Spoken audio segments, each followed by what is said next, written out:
아침 묵상 지난 말씀 다시 묵상하겠습니다. 먼저 기도하시겠습니다.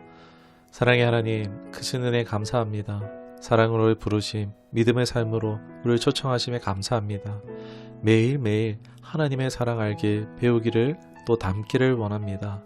또 아직 주 사랑 알지 못하는 자들에게 전할 수 있도록 주 사랑과 은혜로 충만케 하여 주옵소서. 사랑의 주음서 이 시간 또 듣기를 원하옵고 우리 구주 예수 그리스도 이름으로 기도드리옵나이다. 아멘.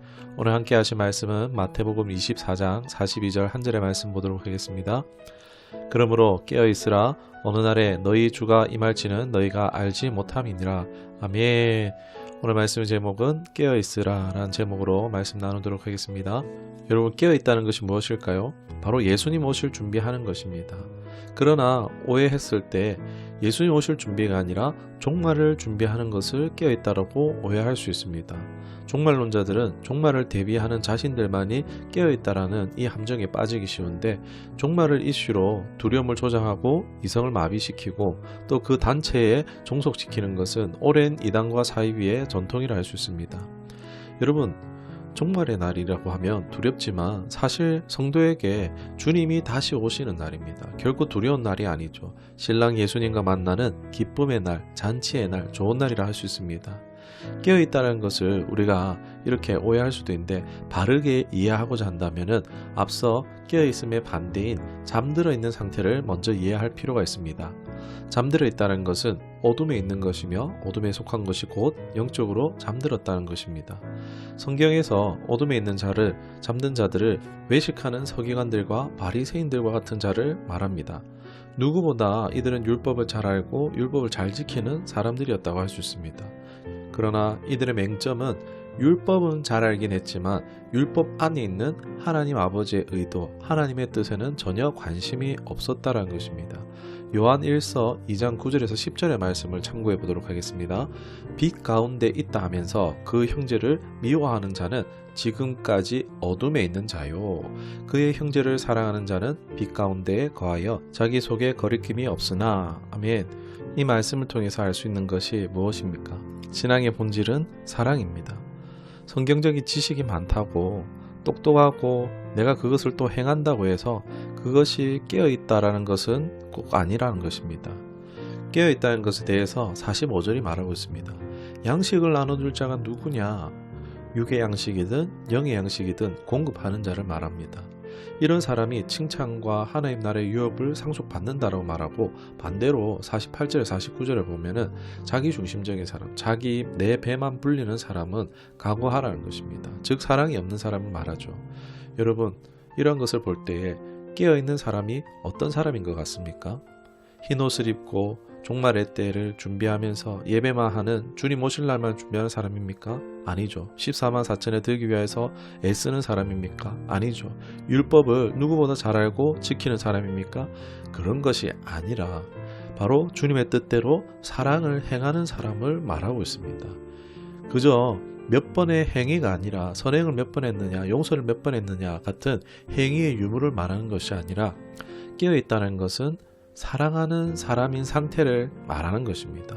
주님이 주신 그 사랑을 가지고 사랑하는 사람이 깨어있다는 것입니다. 언제 오실지는 알 수 없지만 곧 다시 오실 그 주님의 날에 우리가 깨어있는 사랑하는 사람들 되기를 주님의 이름으로 축원합니다. 그러나 문제는 나로서는 사랑의 사람이 스스로 될 수 없다는 것입니다. 사랑받은 사람만이 진정으로 사랑할 수 있습니다. 하나님의 진한 사랑이 경험되어져야 합니다. 예를 들어 용서의 사랑을 경험한 사람이 또 용서하는 사랑을 베풀 수 있습니다. 탕감받은 자가 탕감할 수 있는 것입니다.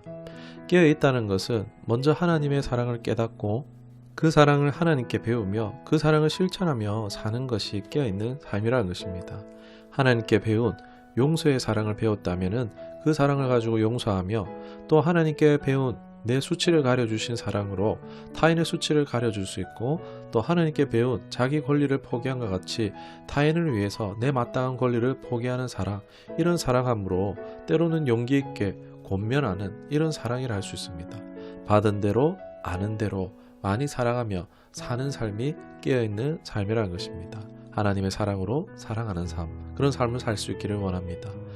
경험한 사람은 받은 사랑으로 살면 됩니다. 그러나 그렇지 못하다면 하나님의 날 향한 사랑 더하게 하여 주옵소서라고 기도하기를 원합니다.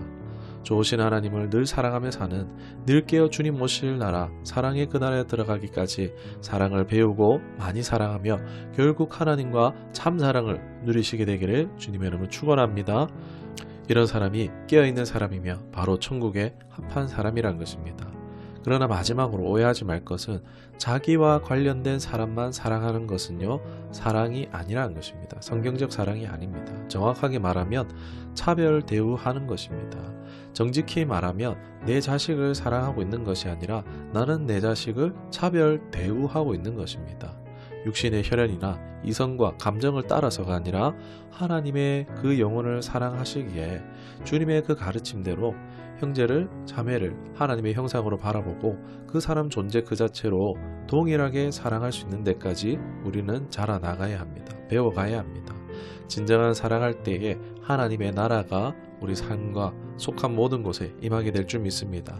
그것이 하나님이 원하시는 깨어있음입니다. 우리가 경험하고 배우고 이뤄가야 할 깨어있음이 사랑인 줄 믿으며 사랑하며 사시길 다시 한 번 더 주님의 이름으로 축원합니다. 기도하겠습니다. 하나님, 여기저기서 마지막 때가 가까이 오고 있다고, 종말이 온다고, 서로 깨어있어야 한다라고 말하며 종말에 대한 두려움과 겁을 주며 깨어있기 위해서는 자신의 그룹에 속하여야 되고 자신들의 가르침을 받아야 한다라고 미혹하고 있습니다. 하나님, 깨어있는 것이 무엇입니까?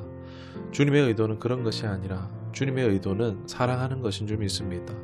보살피고 돌보는 사랑의 사람이 되는 것입니다. 하나님, 나는 깨어있었는가에 같은 질문이 나는 사랑하고 살았는가 이 질문임을 되돌아봅니다. 혹 내 안에 자기중심, 미움, 원망, 불신 등이 있다면 다 내어버리게 하옵시고 주님께 받은 그 사랑으로 주님이 가르쳐 주신 대로 사랑하며 살아가기를 원합니다. 육신을 따라서가 아니라 영을 따라서 형제 자매를 하나님의 형상으로 바라보고 하나님의 시선, 하나님의 마음으로 바라보며 차별 없이 사랑하고 보살피고 돌보는 진정한 청지기, 진정으로 깨어 사는 삶이 되게 인도하여 주옵소서. 예수님의 이름으로 기도드리옵나이다. 아멘.